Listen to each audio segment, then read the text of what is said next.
Hi guys, उद्या माझा birthday आहे. ये वाव.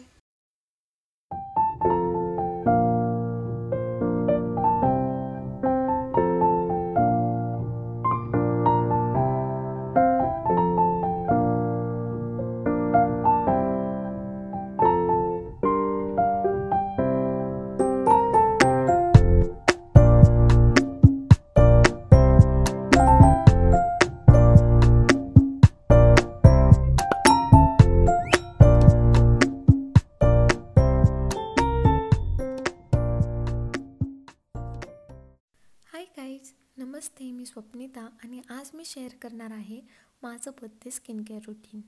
तर सुरू करूया आपण हेअर मास्कपासून. त्यासाठी मी घेतलेलं आहे कोरफड म्हणजेच ॲलोवेरा जेल. हे प्लांट आहे, म्हणजे माझ्या घरी लावलेलं आहे. मी तेच ताजं घेतलं आहे. त्यामध्ये घातलेलं मी कोकोनट ऑइल, आपलं पॅराशूट तेल आणि थोडंसं त्याला डबल बॉइलिंग प्रोसेसने मी गरम केलं होतं. आणि तुम्ही कन्सिस्टन्सी बघायची कशी झाली आहे. मी खरंच सांगते, हे थोडंसं मेसी होतं लावताना, म्हणजे फरशी सगळे कपडे वगैरे घाण होतात. त्यामुळे शक्यतो जुनीच कपडे घालून बसा. नाहीतर तुम्ही दुसरा ऑप्शन ट्राय करू शकता. कोरफड आणि तेल गरम करण्यापेक्षा तुम्ही कोरफडचा जो गर असतो ना, तो मिक्सरला थोडंसं बारीक करून घ्या. म्हणजे त्याची कन्सिस्टन्सी थोडीशी लिक्विडी होते, थोडीशी पातळ होते, तर ते लावण्यासाठी पण सोपं जातं. मी इथे अशीच ठेवलेली आहे आणि असंच मी कसं तरी सगळीकडे लावून घेतले. खरंच सांगते, हा मास्क खूप भारी आहे आणि धुतल्यानंतर ना तुम्ही रिझल्ट बघायचे इतके मस्त आहेत ना. आणि तुमच्या केसाचा सगळा फ्रीज वगैरे पूर्णपणे कमी होतो. त्यामुळे एकदा नक्की ट्राय करा.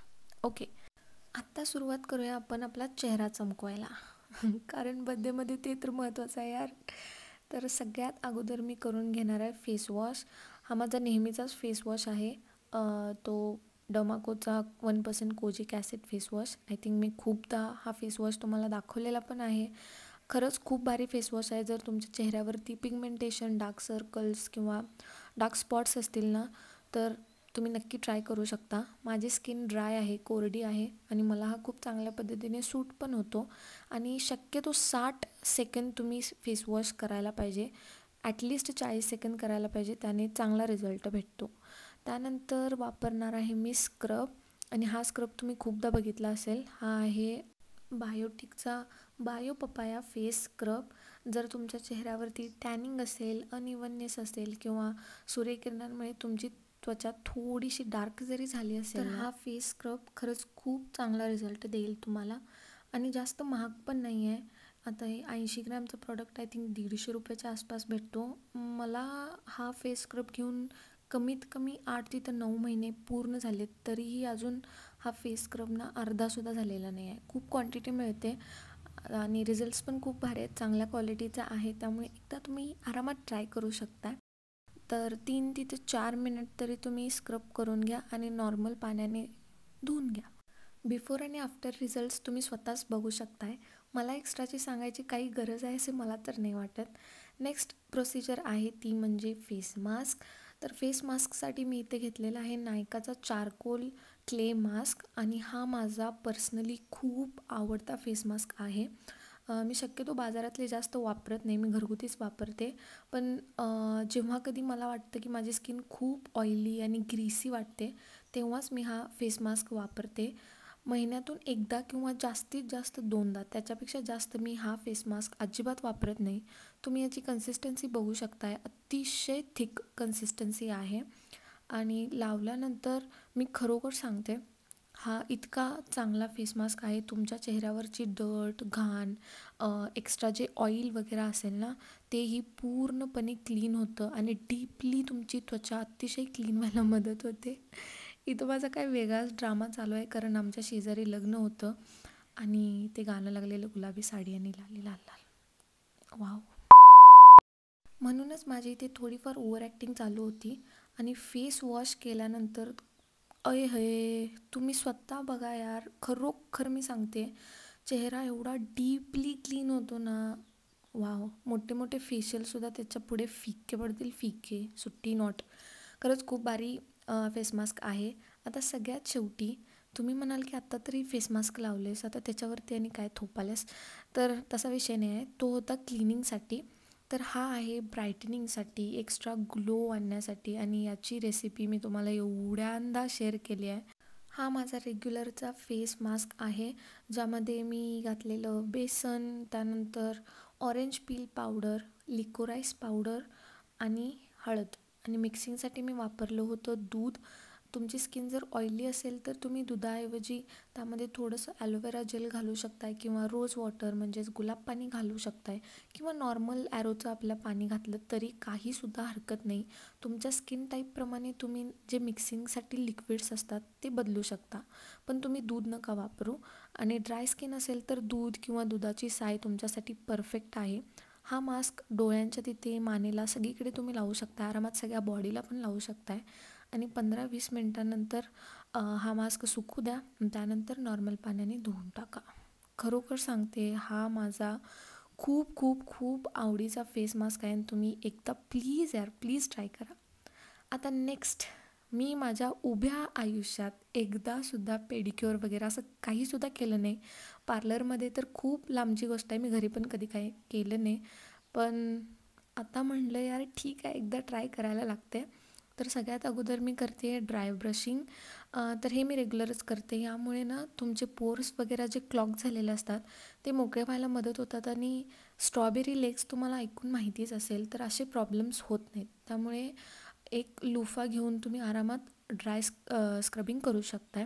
शेविंग करण्यासाठी एकतर तुम्ही बॉडी वॉश वापरू शकता, कंडिशनर वापरू शकता किंवा शेविंग फोम पण भेटतात, तर ते वापरून मगच शेविंग करा. त्यामुळे रेड बम्स म्हणजे जे लाल लाल पुरळ वगैरे होतात ना, ते अजिबात होत नाहीत. थोडंसं सॅलॉनवाली वाईब यावी म्हणूनच मी तर छानपैकी फुलं वगैरे घातलेली आहेत. तर कोमट पाण्यामध्ये मीठ घालायचं, तुम्ही सोडा पण वापरू शकताय, लिंबू घालू शकताय त्यामध्ये आणि बॉडी वॉश किंवा शॅम्पू घालायचा त्यामध्ये आणि मग 15 मिनिट तुमचे पाय त्याच्यामध्ये आरामात बुडवून ठेवायचे. त्यानंतर मी वापरणार आहे हा 4-in-1 फूट पेडिक्युअर टूल. यामध्ये फूट स्क्रबर, फूट ब्रश, प्युमाई आणि ब्लॅक एमरी फूट फाईल मिळतात. आणि हा एवढा भारी टूल आहे ना, मी नायकावरून ऑर्डर केलेला. ₹200 का ₹240च्या आसपास तुम्हाला भेटेल. आता ज्या ज्या अवयवांची स्किन थोडीशी जाडीभरडी असते, फॉर एक्झाम्पल आपल्या टाचा आहेत, आपले पाय, हाताचा भाग बघितला तर थोडेसे कोपर आणि आपले गुडघे, आता या भागांवरची त्वचा ना थोडीशी इतर त्वचांच्यापेक्षा जास्त काळवंडलेली असते किंवा ती जाड असते थोडीशी. तर त्याला स्मूथ करण्यासाठी, मऊ करण्यासाठी ह्या टूलचा वापर केला जातो आणि खरं सांगते, हा टूल खूप मस्त रिझल्ट देतो. त्यामुळे एकदा नक्की वापरा तुम्ही. आता बॉडी पॅक बनवण्यासाठी मी इथं घेतले 4 चमचे बेसन, त्यानंतर तांदळाचं पीठ जे मी घरीच बारीक केलेलं तांदळापासून, मग घातलं मी त्याच्यात मसूर डाळीची पावडर आणि थोडीशी हळद.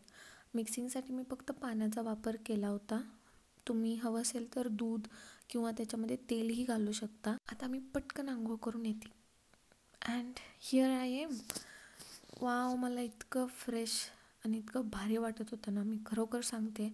आणि मला सगळे लाईव्ह रिझल्ट्स तुमच्यासोबत शेअर करायचे होते, म्हणूनच मी आहे अशी तुमच्यासमोर बसली आहे.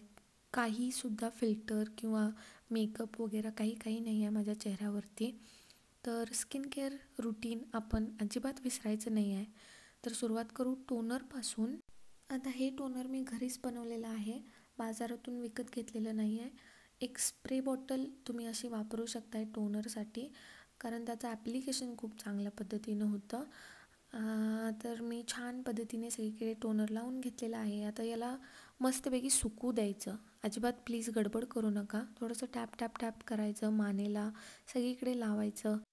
त्यानंतर तुम्ही थोडीशी थपकी मारू शकता चेहऱ्यावरती.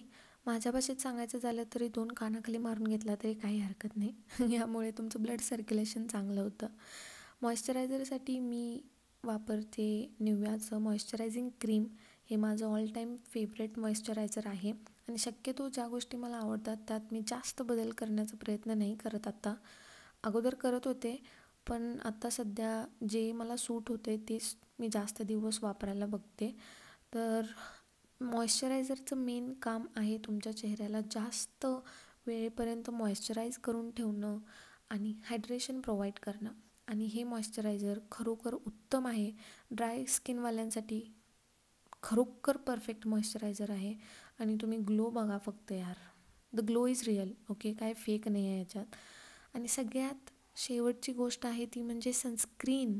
सगळ्यात शेवटची म्हणजे असं नाही की व्हिडिओ संपला आहे, अजून व्हिडिओ खूप पुढे मोठा आहे त्यामुळे प्लीज बंद करू नका जाऊ. सनस्क्रीन लावायला अजिबात विसरू नका. एखादं सनस्क्रीन जे तुम्हाला आवडते ते दररोज वापरायचंच. मी इथे डॉक्टर शेथचं हल्दी आणि हायलोरोनिक ॲसिड सनस्क्रीन वापरत आहे आणि याचा पूर्ण चेंदा मेंदा ऑपरेशन करून जे काही थोडंफार मला सनस्क्रीन भेटलं ते मी लावते आहे. पूर्णपणे संपलं आहे सनस्क्रीन. पण आपण मिडल क्लास फॅमिलीवाले यार, आपल्याकडे ट्रिक्स खूप असतात. आणि असंच माझं डोकं चालवून मी त्या बाटलीचा जीव घेऊन त्यातून काहीतरी सनस्क्रीन बाहेर काढून इथं लावते आहे. ओके, तर सांगण्याचा हेतू हाच आहे की यार प्लीज सनस्क्रीन दररोज वापरायचंच. यामध्ये ब्लू लाईट प्रोटेक्शनसुद्धा आहे. PA++++ आणि SPF50 फॅक्टर आहे. बरेच सनस्क्रीन असे पण येतात की ते वॉटर रेझिस्टंट असतात, स्वेट रेझिस्टंट असतात. या सनस्क्रीनबद्दल मला एकच गोष्ट आवडत नाही, ती म्हणजे हे वॉटर रेझिस्टंट पण नाही आहे आणि स्वेट रेझिस्टंट पण नाही. पण याची कन्सिस्टन्सी खूप चांगली आहे म्हणून मी वापरते. पण उन्हाळ्यामध्ये वगैरे याचा वापर करण्यात काही अर्थ नाही असं मला वाटते. कारण घाम आला किंवा तुम्ही चेहरा धुतला तर पूर्णपणे तुमचं सनस्क्रीन निघून जाणार. 101% निघून जाणार. सगळं स्किन केअर रुटीन केल्यानंतर माझा चेहरा काहीतरी असा दिसतो आहे, जो मला तर फार आवडला आहे. कारण ड्राय स्किनवाल्यांचा प्रॉब्लेमच हा आहे की असं काय वापरायचं की आपला चेहरा थोडासा ग्लोई ड्यूई दिसावा म्हणून आपण खूप धडपडत असतो. तुम्ही प्लीज एकदा हे स्किन केअर नक्की ट्राय करू शकताय. आणि माझे केस वाळल्यानंतर मी मागे त्याला टाय केलं छानपैकी आणि आत्ता आपण वळूयात थोड्याशा लाईट मेकअपकडे. कारण मला थोडंसं बाहेर जायचं होतं, मग मी म्हटलं की यार हे पण शूट करून ठेवूया. त्यासाठी मी घेतलेली आहे रेड लिपस्टिक आणि आय थिंक माझ्या खूप व्हिडिओमध्ये तुम्ही ही लिपस्टिक बघितलाच असाल. याचा शेड मला फार आवडतो म्हणून मी हे लिपस्टिक नेहमीच वापरते. हेच लिपस्टिक मी वापरणार आहे ब्लश म्हणून. आता असा नॅचरल ब्लश आपल्या गालावरती येण्यासाठी ना खूप चांगला डाएट घ्यावा लागतो आणि आपल्या मनाला चांगलं माहिती आहे की आपण दिवसातून 4 वेळा चहा पिल्याशिवाय तर अजिबात राहू शकत नाही. त्यामुळे हा विचार आपल्या डोक्याबाहेरचा आहे. पण माझ्याकडे टॅलेंटची काहीच कमी नाही आहे आणि त्याचाच पुरेपूर वापर करून मी लिपस्टिक ॲज अ ब्लश आणि ॲज अ आय शॅडो म्हणून वापरलेलं आहे. ही खूप चांगली ट्रिक आहे. 3 in 1, एक तीर में 3 निशाणे भाई साहब. आणि मग मी घातलेलं आहे हूप इयरिंग्स. मला हूप इयरिंग्स खूप म्हणजे खूप आवडतात. वाव, हूप इयरिंग्स खूप आवडतात. यमक जुळणारे शब्द. ओके, तर हेअरस्टाईलमध्ये मी करणार आहे लो बन. काय जास्तीचं करायचं नाही आहे, मधून भांग पाडायचा आणि मागे खाली बुचडा बांधायचा. That's it. फक्त थोडंसं मॉडर्न शब्द वापरायचा बन म्हणून. ओके, आणि हा मी घातलेला आहे बो, जो एक्झॅक्टली माझ्या ड्रेसला मॅच करतो आहे. आणि ही हेअरस्टाईल मागून काहीतरी अशी दिसते जी मला तरी फार आवडली आहे. आणि हा आहे माझा final look. Hope you liked it. Bye.